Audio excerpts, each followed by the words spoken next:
মালয়েশিয়ায় বাংলাদেশি মসজিদ বন্ধ করেছে কুয়ালালামপুর সিটি কর্পোরেশন। বিস্তারিত জানতে ভিডিওটির শেষ পর্যন্ত দেখুন। মালয়েশিয়ার কুয়ালালামপুর সিটি কর্পোরেশন ডিবিকেএল বাংলাদেশি মসজিদ সুরাও আল খায়ের বন্ধ করে দিয়েছে।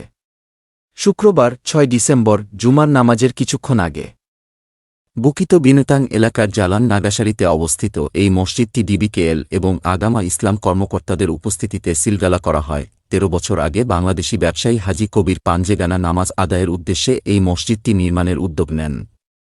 প্রবাসীদের সহযোগিতায় এবং প্রায় ৬০,০০০ মালয়েশিয়ান রিঙ্গিত ব্যয়ে মসজিদটি নির্মিত হয়।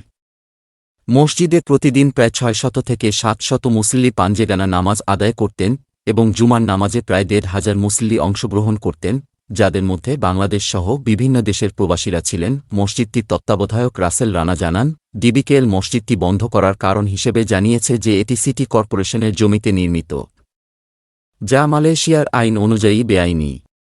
এই কারণেই মসজিদটি বন্ধ করে দেওয়া হয়েছে।